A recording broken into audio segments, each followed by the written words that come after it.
Greetings, YouTube citizens. I'm Rob Chapman. And I'm the captain. And we're here to bring you a message of victory. A victory! Yes. V is for victory, according to, was it George Orwell in his 1984 book, Victory Did Something? Well, I can't remember what they Books, were. I know of them well. Yes. Anyway, you tell me. This is a little short video, well, with not a lot of talking, but hopefully quite a bit of playing, because we're just here to show you this wondrous new 1x12 cabinet from the people at Victory. Last used by Guthrie Govan. Yeah, both of these amps actually last used by Guthrie Govan. So the V30 came out earlier this year as a sort of a compact version of the V50.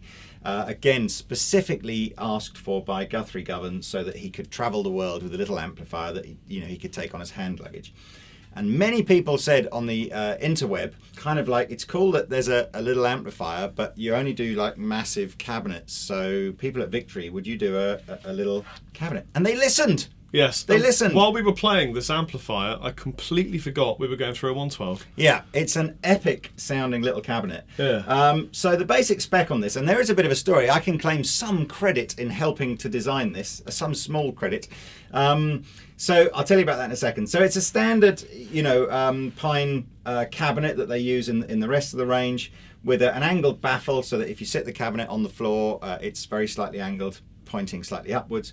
Open back, and loaded with a Celestion Vintage 30 speaker. Ooh. Which confuses me because you have a sort of a V30 speaker and a V30 amplifier, and you get very confused about what you're talking about.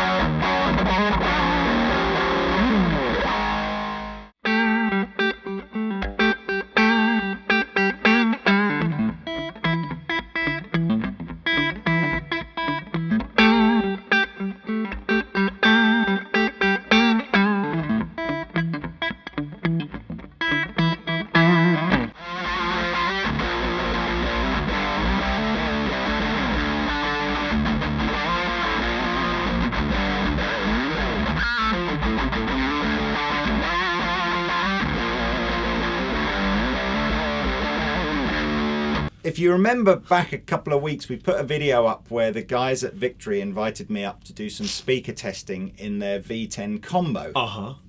And at the same time, they said, should we do the same sort of blind test on this? So we had four of these lined up in a room with the V30 going, and Martin Kidd was there, and a few of the other guys from Victory were there, all of us guitar players.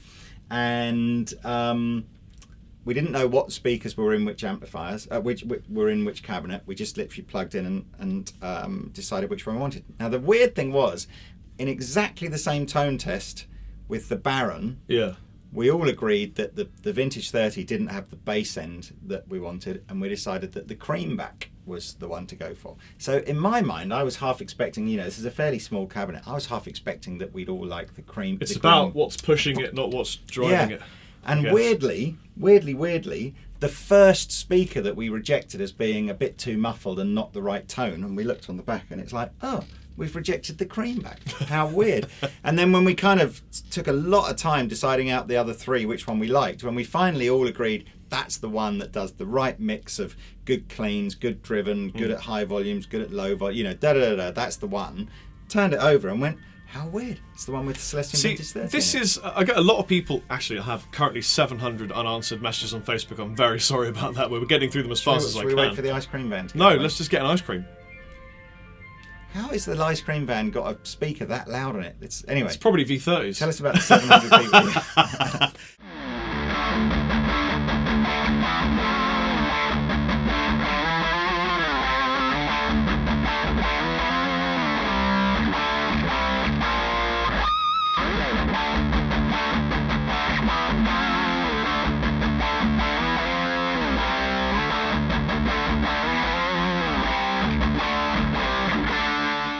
Yeah, a lot of them ask me which cab they should get, or just what gear they should buy, and more often than not, they buy ahead and they get random cabs. Now, what I always say is buy the cab that the brand has told you to get with the head. The reason is these companies don't just willy-nilly throw any old speaker or put any old construction together. They spend a lot of money, a lot of time, and a lot of resources into actually designing a cabinet that works really, really great with the head. Again, I concur entirely with that, because the Marshall 1960A cabinet, probably the most recognisable 4x12 in the universe, I actually don't think that sounds great with anything other than a Marshall sitting on top of it. And yet with a Marshall sitting on top of it, it sounds great. Yes. So, my one exception to the rule is the orange PPC 4112. Yeah.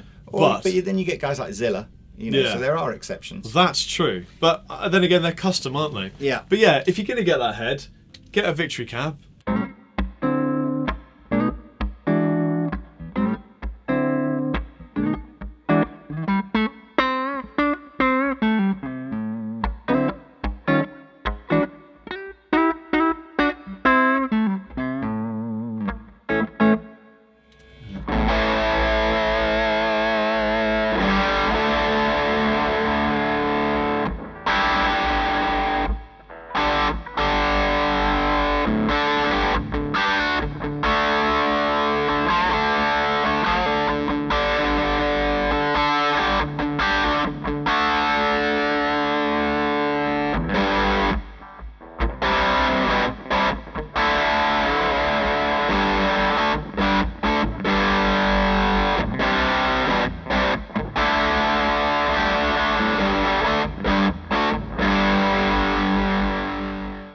It was quite nice that I think the vintage 30 sort of won the sort of the shootout, if you like, in that, because it sort of ratified the decisions to have vintage 30s in the 412 and the 212, because it's clearly it sounds a speaker. like V30s just deal with more power. They love it up 'em, as like I like to say. So everything that you're hearing in this video is just this amplifier with different guitars and different tone settings. Yeah, no pedals. The only pedal is a reverb pedal going through the effects, which again we don't change the whole way through.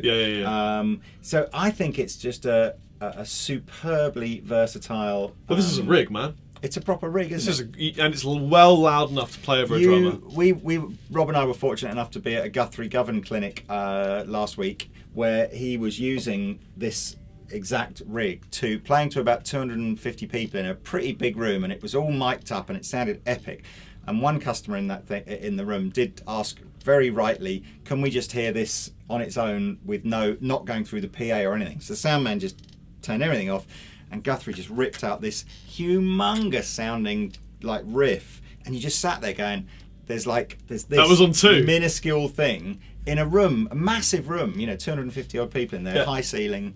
And he had the volume on something stupid like 2.5 or 3. It was crazy. You've been hearing. We've been using this in the low mode the whole way through. In fact, if you want to know more about the V30, just go and search for some other videos on it, because we've done a couple already, I think. At some point, it would be fun to do a volume test on how loud this goes. It's super loud. And actually, I'm pretty sure, and I'll put a link in the description below to the Victory YouTube channel, because I'm pretty sure by the time this video goes up, all of the footage from the Guthrie clinic will be up on the Victory channel as well. I understand that you've almost sold out of these heads. Oh, this head has, since we got these in, I think they started arriving in April, this has probably been our best-selling guitar amplifier. I think we've sold 25 of these, maybe even 30 of these. The world speaks with its wallet, doesn't it? Oh, it's just sometimes something comes along and it just ticks all the boxes. Great sound, loud enough to gig with, portable, sensible price.